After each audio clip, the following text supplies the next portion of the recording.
host. Before we get into today's subject, I'd like to say thank you to my 5 subscribers, and hopefully I'll get some more.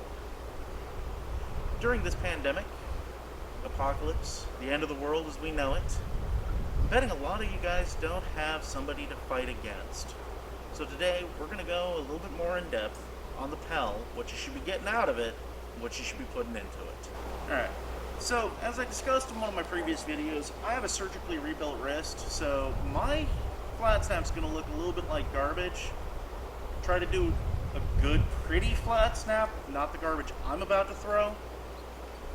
But if you're a sword and boarder and you're working the Pell, whenever possible, put the shield in your hand. You want to build up your those muscles and build up the muscle memory of keeping the shield up and tight in a nice defensive position.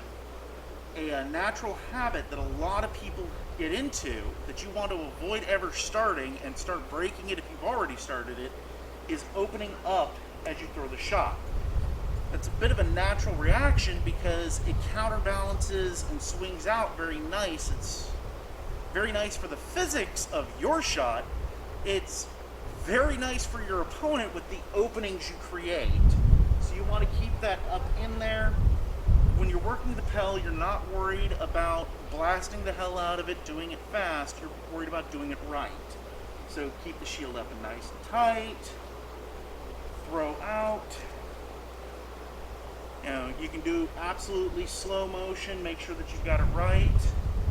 Or you can do a little bit faster. You want to make sure the motions are right versus the motions are fast and powerful. Fast and powerful will come next. I'm going to be pretty much staying in the same little spot so that way the camera picks me up. But when you're working the Pell, you want to move constantly because in a real fight, this isn't AS-12. You don't just walk into place, bolt your shoes down, and club each other like baby seals from one spot. You should be constantly moving. Your Pell work should reflect that. You should throw a shot and step offline. You know, throw a shot, step. Should be part of your practice routine. You'll hear a lot of fighters talking about sentry drills. There's variations, but the gist of a sentry drill is every day go out and throw 100 shots on the Pell. Just practice your offside, your onside, practice your wraps. You know, there's some routines where you'll throw a head shot, leg shot, disengage. Whatever you and the fighters that are working with you think is a good routine, but you want to concentrate on generating the power from the legs, keeping your weapon up, keeping your shield in place, keeping that stance nice and loose. I'll do that nice little hip jiggle because that's how I feel if I'm in the stance right.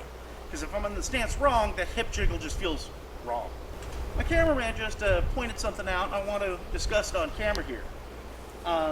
When I throw the shots on this side of the Pell, because the twist, I am, if this was a real opponent, I am exposing this hip a bit. That's a necessary evil to generate power. I want to make sure that as I do that, I don't open up and give them my center line. Exposing that hip, it's going to happen. But hopefully, this shot is enough of a threat that they can't take my hip. And if they do take my hip, hopefully I take their head and still walk off the field the winner. Now I'm a great weapon fighter. That's my bread and butter.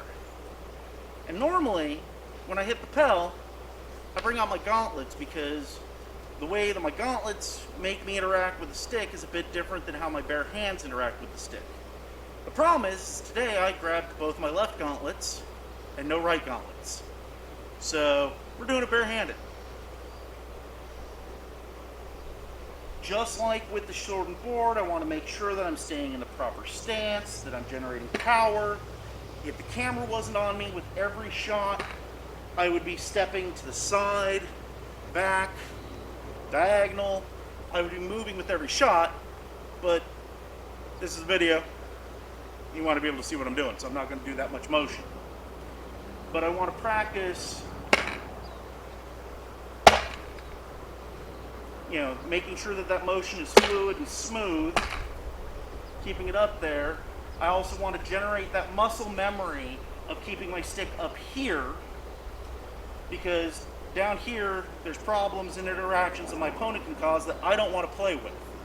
So I want this up here, and I want to just get that drilled into my biceps that this is how my weapon should be. So that way when I'm at a war, at a tournament, and I'm tired and my brain ain't working, my arms think for me and keep it up here. Another thing to think about when working the Pell is get a very good idea of what your range is.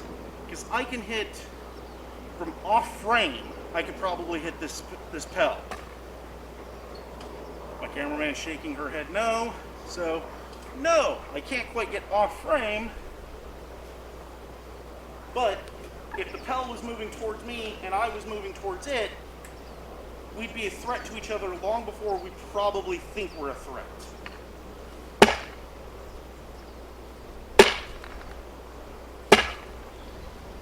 Just like with the sword and board, practice a variety of shots.